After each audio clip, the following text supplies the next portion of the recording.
گاندھی ہے۔ میرے والد کا نام کرم چند گاندھی ہے۔ میری والدہ کا نام پتلی بائی ہے۔ میرا جنم کاٹھیا واڑ کی ایک بستی پوربندر میں 2 اکتوبر 1860 کی ایک چھوٹی سی ریاست کے میرے دادا اور پھر میرے والد دیوان رہے ہیں۔ ہندوستان میں میری تعلیم میٹریکولیشن تک ہوئی۔ اس کے بعد وکالت کی اعلیٰ سند حاصل کرنے کے لیے میں انگلینڈ چلا گیا، رجسٹر بن کر لوٹا اور ہندوستان آ کر ممبئی کی ہائی کورٹ میں وکالت شروع کی۔ اثناء وکالت ایک شخص کے مقدمہ کے سلسلے میں میرا افریقہ جانا ہوا۔ وہاں بھی مجھے وہی مسموم فضا ملی جو ہندوستان میں تھی۔ افریقہ میں بھی ہندوستان کے باشندے میری حمیت ہندی نے یہ منظر دیکھنا قطعی گوارا نہ کیا اور میں نے افریقہ میں اس بھید بھاؤ کے خلاف وہاں کے لوگوں کے لیے سخت احتجاج کیا۔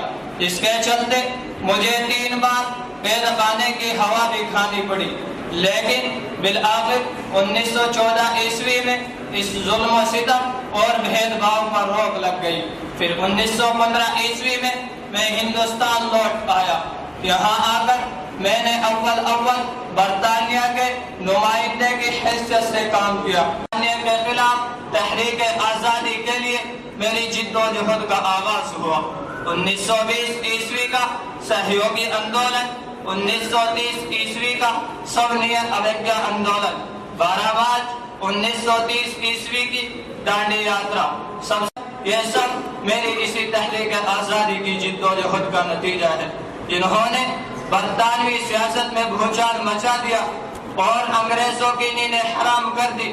یہی نہیں بلکہ تحریک خلافت کو ہندو مسلم کا اتحاد عظیم موقع پا کر میں نے اس میں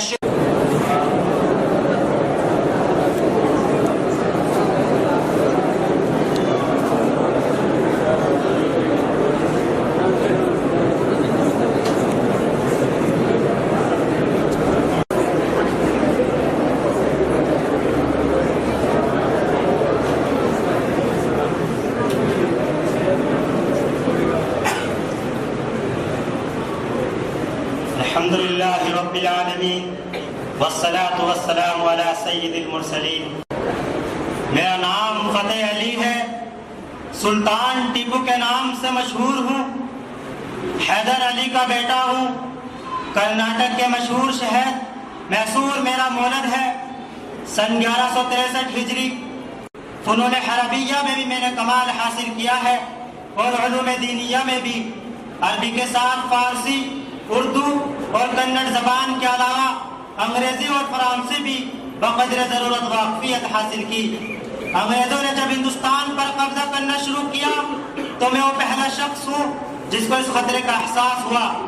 حضرت مولانا علی میاں ندوی رحمہ اللہ علیہ کا میرے بارے میں ایک پیراگراف پڑھا ہوگا کہ سب سے خاص ٹیپو سلطان تھا جس نے اپنی بالغ نظری اور غیر معمولی ذہانت سے یہ بات محسوس کر لی کہ انگریز اسی طرح ایک صوبے، ایک ریاست کو ہضم کرتے رہیں گے اگر کوئی منظم طاقت ان کے مقابلے پر نہ آئی، اور آخرکار پورا ملک ان کا لقمہ تر بن جائے گا۔ الحمدللہ میں نے ان کا مقابلہ کیا۔ ہندوستان کے راجا مہاراجاؤں اور نوابوں کو انگریزوں سے جنگ کرنے پر آمادہ کر بہت سے مسلمان بادشاہوں اور ہندوستان کے امراؤں نوابوں سے اس سلسلے میں خط و کتابت کی۔ میں نے اپنے سفیروں کو فرانس، ترکی، ایران اور فضا ہموار کرنے کی کوشش کی۔ نیپولین نے بھی تعاون کیا۔ میں نے ساحلی علاقوں اور شہروں میں فیکٹریاں اور تجارتی کمپنیاں قائم کی، سلک، شکر، کاغذ کے کارخانے قائم کیے، دیہاتی صنعتوں کو تقویت پہنچائی، مغربی صنعت و حرفت کا مقابلہ کیا، ٹائپ کانفرنس قائم کیا، اردو زبان کا اخبار جاری کیا۔ حالات کے پیش نظر عسکری نظام، بحری تعلیم و تربیت کو خاص اہمیت دی۔ 40 جنگی جہاز اور 20 فائر گیٹس حاصل کیے۔ فوجی اصلاح و تربیتی سلسلے میں میری زندگی کے 2 اہم اصول تھے: حب اسلام کہ اپنی روح جہاد، جذبہ آزادی، وطن دوستی اور مذہبیت اور اسلامی حمیت کی وجہ سے انگریزی راج کا سب سے پرخطر لوڑا میں ہی تھا۔ وہ اپنے مقاصد کی تکمیل میں مجھے ہی سب سے بڑی رکاوٹ سمجھتے تھے۔ سامراجیت کی پوری تاریخ میں نہ کسی کو مجھ سے زیادہ خطرناک رنگ میں پیش کرنے کی کوشش کی اور نہ کسی سے اتنی نفرت و تعصب کا اظہار کیا۔ انہوں نے اپنے کتوں کو میرا یعنی ٹیپو نام دیا۔ ایک انگریز نے لکھا ہے کہ ہم ٹیپو سے نبرد آزما ہو، اگر ٹیپو کو اس طرح چھوڑ دیا جائے اور فرانسس قابل ہو جائے کہ وہ ٹیپو کی مدد کر سکے تو اس صورت میں ہمیں ہندوستان کو خیر آباد کہنا پڑے گا۔ ایک اور انگریز لکھتا ہے کہ میں جب سے یہاں آیا ہوں دیکھ رہا ہوں کہ ٹیپو انگریزوں کے لیے مستقل حوا بنا ہوا ہے۔ میں نے اس بات کا اعلان تک زندہ رہوں، وطن کی حفاظت اور آزادی کے لیے جہاد کرتا رہوں گا۔ ہزاروں آدمی وطن کے لیے موت کے گھاٹ اتر سکتے ہیں مگر حب الوطنی کے جذبات کبھی نہیں مٹ سکتے۔ اے میرے پیارے ہندوستان، میری محبت اور میرا دل تیرے لیے ہے، میری حیات اور میرا وجود تیرے لیے ہے، میرا خون اور میری ذات تیرے لیے ہے۔ میں نے 4 لڑائیاں انگریزوں کے خلاف لڑی۔ قریب تھا کہ انگریزوں کے سارے منصوبوں پر پانی پھر جائے اور وہ اس ملک سے بالکل بے دخل ہو جائے، مگر انگریزوں نے جنوبی ہند کے امراؤں کو اپنے ساتھ ملا لیا اور میرا سپہ سالار میر صادق، اس نے 950 مربع زمین انگریزوں سے لینے کے بدلے میں عین لڑائی کے موقع پر غداری کی اور تنے تنا چھوڑ دیا۔ بالآخر 4 مئی سن 1799 عیسوی کو سرنگا پٹنم کے معرکے میں مجھے شہادت میسر ہوئی۔ میں نے انگریزوں کی غلامی اور اسیری کو اور ان کے رحم و کرم پر زندہ رہنے پر موت کو ترجیح دی۔ میرے مشہور تاریخی مقولہ ہے کہ شیر کی ایک دن کی زندگی گیدڑ کی 100 سالہ زندگی سے بہتر ہے۔ شیر اچھا ہے جسے مہلت ایک روزہ ملے، شیر اچھا ہے جسے مہلت ایک روزہ ملے، یا وہ گیدڑ جسے بخشا گیا 100 سالہ خلود۔ یہ شعر علامہ اقبال نے میرے بارے میں کہا۔ عقیدان محبت را امام آبروئے ہند و چین و شام۔ جب جنرل حارث کو میری شہادت کی خبر ملی تو اس نے میری نعش پر کھڑے ہو کر یہ الفاظ کہے، آج سے ہندوستان ہمارا ہے۔ میری شہادت نے ہندوستان کی بنی تاریخ کو بدل دیا اور اس کو برطانوی اقتدار کے حوالے کر دیا۔ یہ بات صحیح ہے کہ اس کے اٹھتے ہی مسلمان کا گھر بیٹھ گیا، کہ اس کے اٹھتے ہی مسلمان کا گھر بیٹھ گیا، کہ تھا قیامت کا قیام اور قیامت کا قعود۔ میری شہادت نے مردہ دلوں میں خون زندگی میں دوڑا دیا اور جہاد کا ایسا غلغلہ بلند کیا، یہ صدا فضاؤں میں گونج اٹھی، یا الہی مجھے بھی ہو شہادت نصیب، یا الہی مجھے بھی ہو شہادت نصیب، یا افضل سے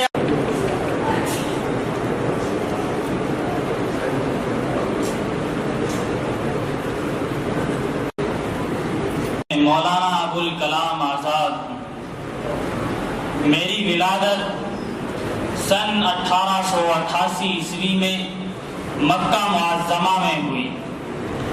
میرے والد گرامی مولانا خیر الدین نے میرا نام فیروز بخت رکھا تھا۔ یہ ایک تاریخی نام ہے۔ میرا اصل نام محی الدین ہے۔ بعد میں نے ابوالکلام آزاد کے نام سے عالمگیر شہرت حاصل کی اور میرا تعلق اور روحانی دولت سے مالا مال تھا۔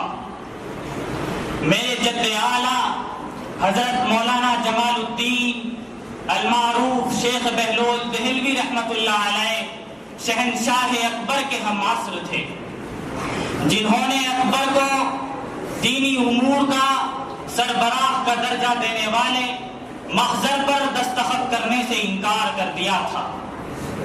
ان کے صاحبزادے شیخ محمد رحمۃ اللہ علیہ، جنہوں نے جہانگیر کے خلاف شرع احکام کو تسلیم نہیں کیا تھا، جس کی پاداش میں انہیں گوالیار کے قلعے میں قید کیا گیا تھا۔ میرے والد گرامی نے میری دینی تعلیم کو گھر پر ہی کرایا تھا۔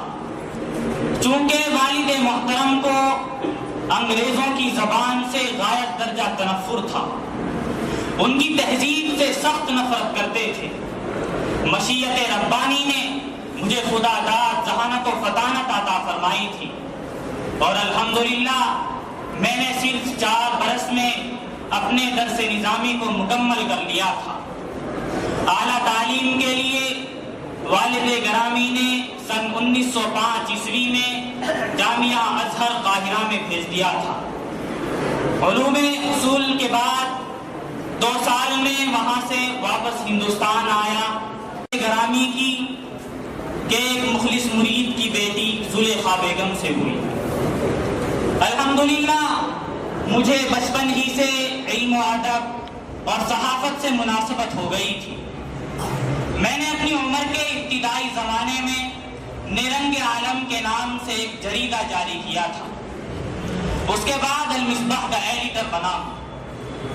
میں نے عید کے نام سے جو اداریہ لکھا تھا وہ اس قدر اثر انگیز تھا کہ ملک کے بہت سے اخبارات نے اس کو 14 سال کی عمر میں میری پہلی کتاب اعلان حق شائع ہوئی۔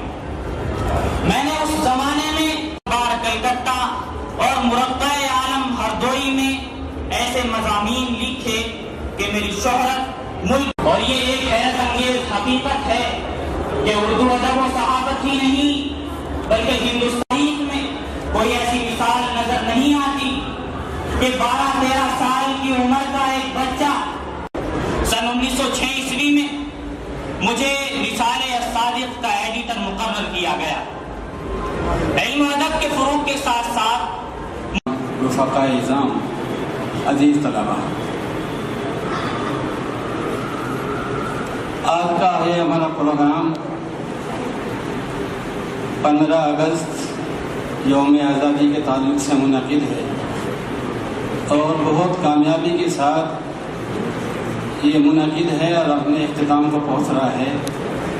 جن حضرات نے اس کو سجانے میں اور منعقد کرنے میں کوششیں کی ہیں ان کے لیے دعائیں ہیں۔ اللہ تبارک و تعالیٰ ان کو بہترین سے بہترین، اس سے بھی اچھا پروگرام منعقد کرنے کی توفیق بخشے۔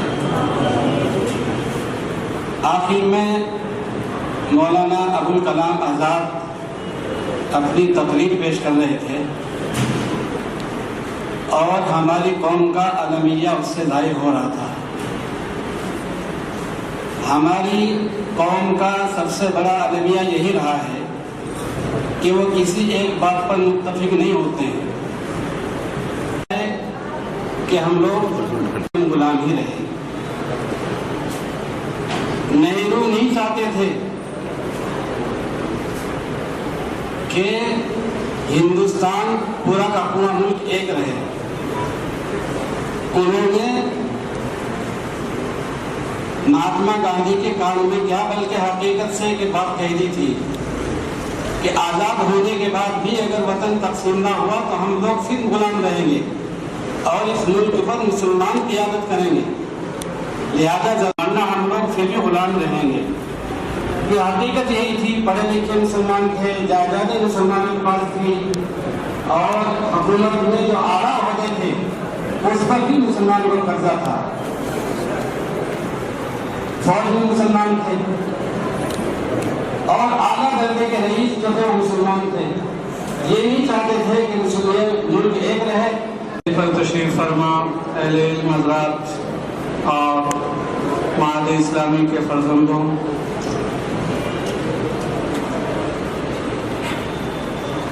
آزادی، لفظ آزادی جتنا میٹھا اور کان و ذہن کو لذت عطا کرنے والا ہے، اس کی تاریخ اتنی ہی المناک کلفتوں اور مصیبتوں اور مشقتوں اور آزمائشوں سے بھری ہوئی۔ آج ہم 75واں جشن آزادی منا رہے ہیں۔ اس موقع پر ہمارے طلباء نے مختلف تمثیل کے انداز میں مختلف حضرات کی محنتوں کو پیش کیا کہ انہوں نے اس ملک کی خاطر کس کس طرح قربانیاں دی۔ تحریک آزادی جس کا آغاز بہت پہلے ہو چکا تھا، 16ویں صدی میں اور 17ویں صدی میں ہمارے لوگوں نے جس کے لیے بے مثال اور بے نظیر قربانیاں پیش کی اور یہ سلسلہ چلتا رہا، بالآخر 15 اگست سن 1947 کو یہ ملک امداد سے آزاد ہوا۔ اس ملک کی آزادی کے لیے جن حضرات نے قربانیاں دی، جانوں کے نذرانے پیش کیے، ان میں مسلم مجاہدین آزادی ہوں یا غیر مسلم مجاہدین آزادی، تمام کے تمام مجاہدین آزادی نے کچھ خواب دیکھے تھے، کچھ تمنائیں تھیں، ان تمناؤں کی بنیاد پر اس ملک کو آزادی دلانا چاہتے تھے۔ مسئلہ تعلیم کا نہیں تھا، مسئلہ اقتصاد کا نہیں تھا کہ ہندوستان کا اقتصاد یا ہندوستان میں مسلمانوں یا ہندوستانیوں کی تعلیم، یہ سب مسائل نہیں تھے، بلکہ جو اصل بنیادی مسئلہ تھا جس نے ہندوستانیوں کو اور مجاہدین آزادی کو بے چین کر رکھا تھا، وہ یہ تھا کہ ہم اپنے ضمیر پر، اپنے سروں پر غیروں کا اقتدار قبول نہیں کر سکتے۔ ہم ہندوستانی ہیں، ہماری مٹی کے اندر ہندوستان کا خون شامل ہے، تو ہمارے اوپر اگر کوئی حکومت کرے گا تو وہ ہندوستان ہے۔ اسی جذبے کو لے کر یہ مجاہدین آزادی اٹھے اور انہوں نے مختلف موقعوں پر مختلف مارکوں میں اپنی جانوں کا نذرانہ پیش کیا۔ ابھی آپ کے سامنے تقریر میں پلاسی کے میدان کا تذکرہ کیا گیا، 1857 کا تذکرہ کیا گیا، اس کے بعد 1947 تک آزادی کی جو جدوجہد ہوتی رہی، جو کوششیں ہوتی رہی، مختلف حضرات انہوں بھی تقریباً سے تو پھر یہاں جمہوری دور آیا۔ ایک بات یاد رکھیں، اب میں بات کو بہت لمبی نہیں کروں گا، مجھے بھی جو ہے نا وقت کی پابندی کا مجھے آرڈر سنا دیا ہے، اس وجہ سے میں وقت کی پابندی کروں گا، زیادہ وقت نہیں لوں گا آپ کا، صرف 1-2 منٹ یا 2-4 منٹ سے زیادہ بات نہیں ہوگی۔ پوری دنیا میں ہمیشہ اشراف اور ارذال کی لڑائی رہی ہے۔ جو اپنے آپ کو بڑی طاقت والے کہتے ہیں وہ کمزوروں پر غالب آتے چلے جاتے ہیں۔ یہی سلسلہ شروع سے اب تک چلا رہا ہے۔ پوری تاریخ اٹھا کر دیکھ لیجیے، پوری دنیا کی تاریخ اٹھا کر دیکھ لیجیے، دنیا کی تاریخ میں ہر طاقتور کمزور پر غالب رہا۔ اسی وجہ سے دنیا کے اندر جو اس وقت فوجی حکومت ہے، آمرانہ حکومت ہے، ڈکٹیٹر حکومت ہے، شہنشاہی حکومت ہے، 250 کے قریب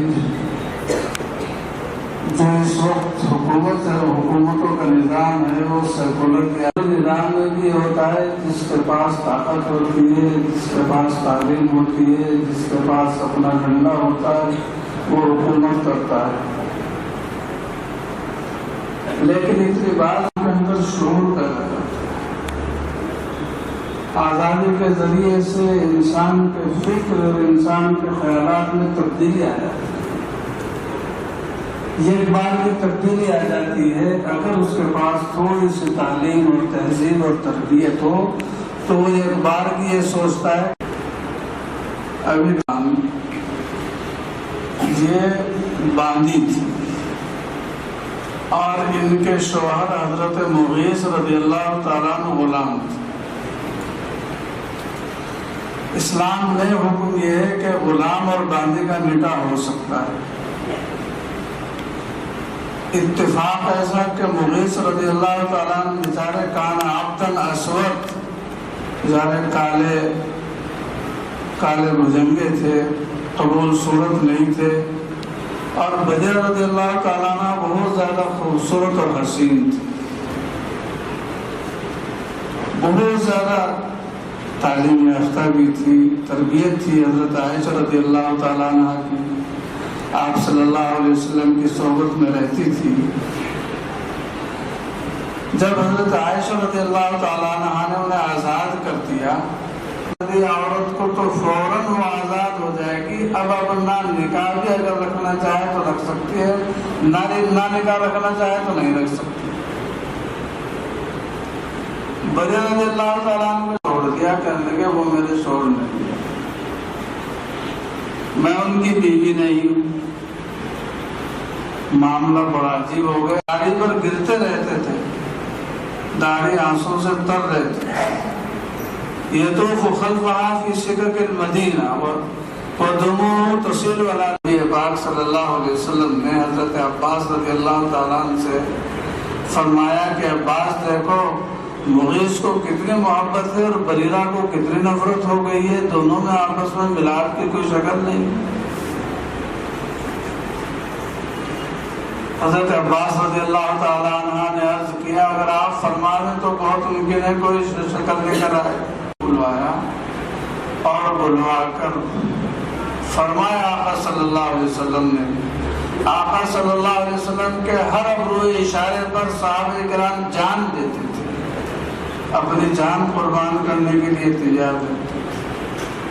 لیکن پہلے باندھی تھی, غلام تھی, آزاد ہو گئی. آزادی کا شعور دیکھیے اور آزاد کرتی ہے, کیسا فکر عطا کرتی ہے, کیسے خیال کو تقویت عطا کرتی ہے.